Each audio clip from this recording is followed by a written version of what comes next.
Harry Jowsey opens up about grief, growth, and finding a wife. I don't want to be a Playboy, exclusive. You can call Harry Jowsey many things, reality star. Even lovable idiot, which is how he described himself in a recent sit-down with us in LA. It couldn't be more inaccurate, says the handsome 29-year-old, who became a fixture on the reality TV dating show circuit with memorable stints on Heartbreak Island, Australia, Too Hot to Handle, Match Me If You Can, and Perfect Match. In the past, I leaned very much into it, allows Jowsey. Then I realized that's not me. After earning a reputation for being a charming but arguably toxic womanizer, the superfit 6'5" Aussie native has been accused of love bombing and manipulative behavior in the past. Jowsey says he's putting his bad boy persona behind him as he gears up for his husband era. Yes, we said husband. Wet boots ruining your mornings?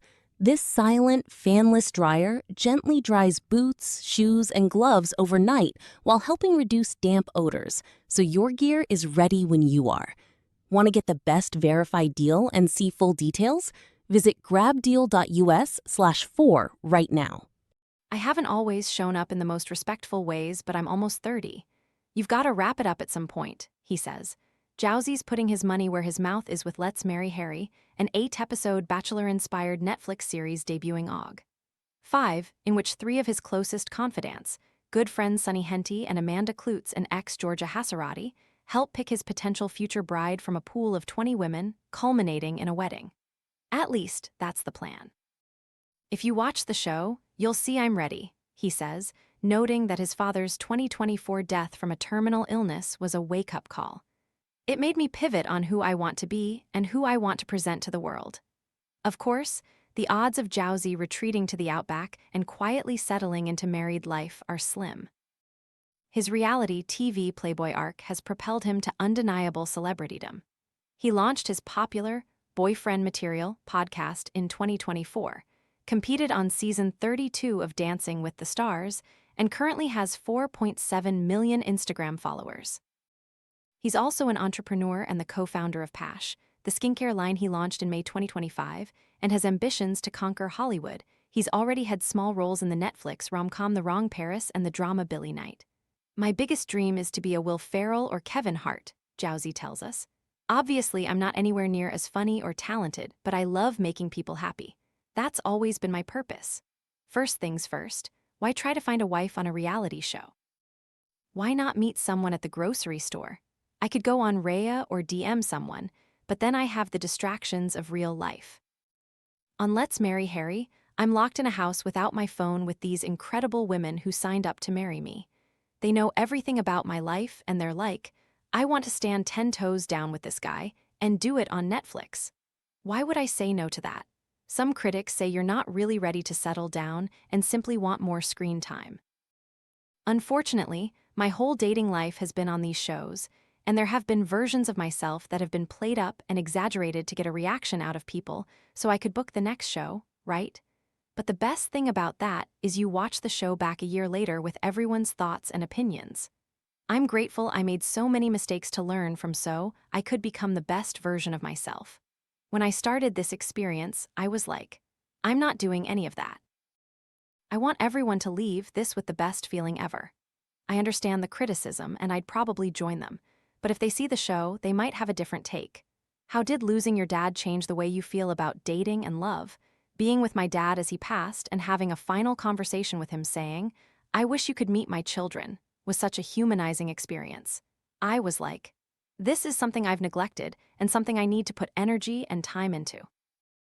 Losing anyone is difficult, but because it was my dad, it just made me go, let's get a bit more serious about love and life. I love love, and we all get lonely, so it's time.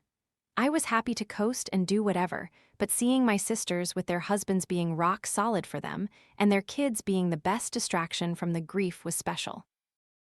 Everyone has a moment where it clicks, and unfortunately mine was my dad dying. Your parents divorced and had a tumultuous relationship. Do you think that affected your love life? I thought that maybe love needs friction, but as I went on these shows and grew up, I was like, oh, that's actually not okay, and that does not make me feel good. In my early 20s, it was like, if you're not yelling at me, maybe something's wrong. My dad's relationship with my mom was the most amazing love that he's ever felt, and I thought, did I also let go of my great love? Then I saw a psychic medium and she said, Dad wants you to know your love story is a lot different than his. I'm like, thank God. But at the end of the day, my parents achieved so much together. I have a lot of friends and followers, and people think I'm always with them. But I'm at a weird point being in LA, where my family's far away and my friends are busy with work or they want to go out all the time, and that's not who I am. I've always been excited about having a wife and a best friend and someone with whom I get to travel and live life. Tell us about your first day filming Let's Marry Harry. I had to essentially speed date everyone. These women have seen you on other shows. They've seen a version of me online that was good enough for them to be excited about, but I also have to show them who I really am. That's how dating has been anyway, where it's like, I saw this TikTok of you, or I saw you on Perfect Match. It's not like I was doing something cool or playing Spider-Man or like I'm a musician. It's like, that guy got drunk on some dating shows and was a bit crazy. Hopefully, we can move into a new era. The cameras were rolling when you returned to New Zealand for the first time since losing your dad. How was that? First I was like, it's so beautiful and we get to show people our world. But as the plane hit the ground, the tears came and I couldn't breathe. There was a moment on the beach when I asked production to give me a day because that was where my dad and I last hung out. I was on a rock begging for a sign from him. I knew we'd pass the hospital where my dad had his last moments and go to my sister's house where we had his body for a week. On top of all that, it's like, oh, I have to marry one of these girls and I'm going to break one of their hearts. It was so scary, but also such a champagne problem. Was there a moment you wanted to leave the show? There was one where I was at my wits' end over the pressure of having all these people there. The cast, the crew, my family.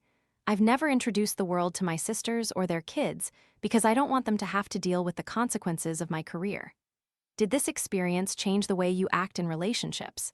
It made me be better at communicating my feelings and reevaluate relationships and go, is this love or lust? Which I only just figured out. And moving forward, it's only one person forever and no lying.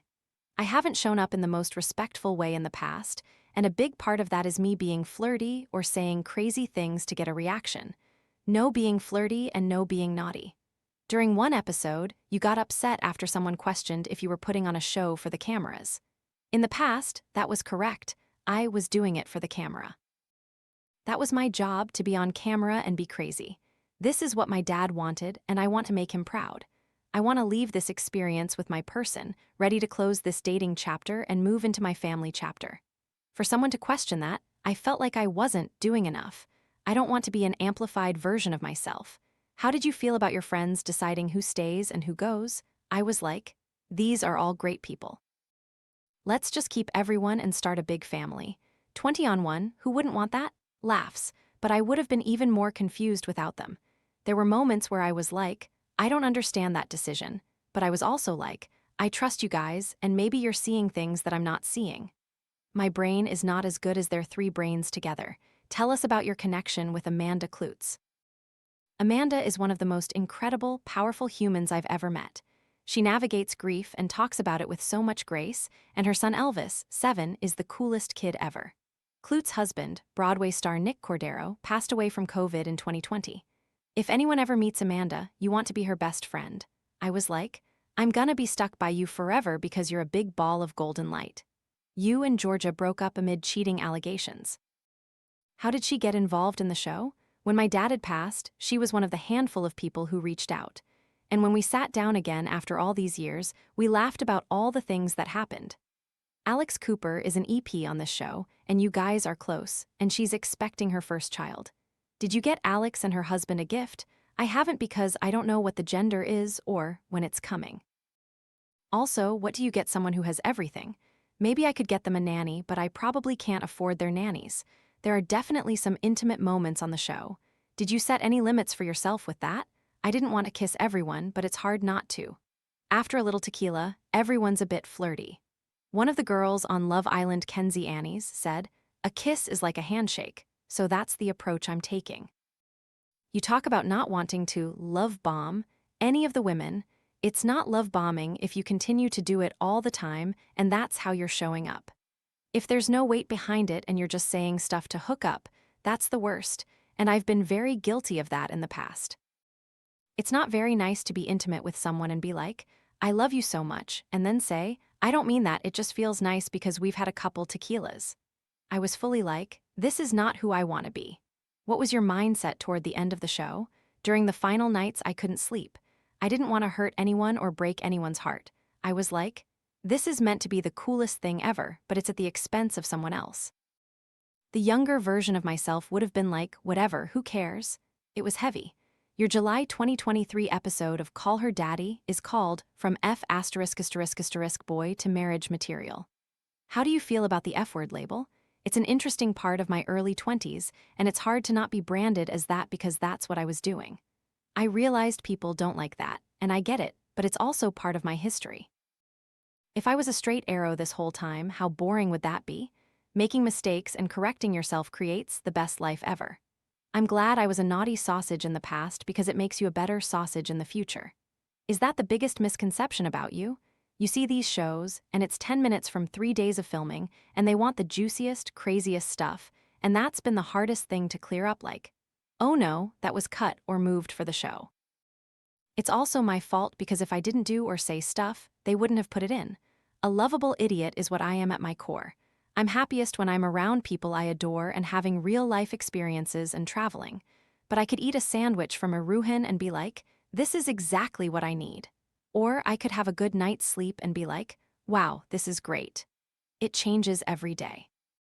If playing the field no longer fulfills you, what does? Knowing that there's an understanding ear and someone with good advice and a way better brain than mine. Hookup culture is so silly and played out. I was a veteran in that space, but now it's so lame. Having a person who's always in your corner and wants to make your life better is the most fulfilling thing. I love giving everything I have and putting it all out there. Worst case scenario is they go, that's a bit much. Best case scenario, they go, wow, I really needed to hear that. What about your dream date? Having dinner is always appreciated, but I like a date where you're doing something together, like going on an African safari or taking a pottery class where we're not sitting still having a stare at each other. My sisters have about 12 kids between them, and watching them grow up is incredible. It would make me the happiest person ever. When I was with my dad, the thing I was most disappointed about was that everyone had a family they could show him. I bought a car with screens in the back, but I realized babies won't be using screens, and by the time they'll be old enough, I'll have a different car. I had a Lamborghini Urus, and then I was like, let's get a Range Rover with screens in the back, but I have no kids. What kind of father do you think you'll be? I'm aging like a glass of milk over here, so I need to get ready to rock before I fall apart. Were you looking for someone who would make a great mom on Let's Marry Harry? I don't want to be with you if you're not ready for that. It's the biggest thing in the back of my head. We know you can't spoil the ending, but are you happy? Everything that I've dreamed of is happening. You have reality TV, your podcast, and your Pash skincare line. What else do you want to accomplish? I want to do a Christmas album and a movie with Kevin Hart. There's a Netflix movie called The Wrong Paris, and I have 4 seconds in that. The goal is to make movies that make you laugh and make you feel good. Where do you hope to be 5 years from now? Raising a family between LA and Australia. I hope I bought that car for a good reason, and that everything evolves into what it's meant to be. For more on Harry Jowsey, watch the exclusive video above and pick up the latest issue of us on newsstands now.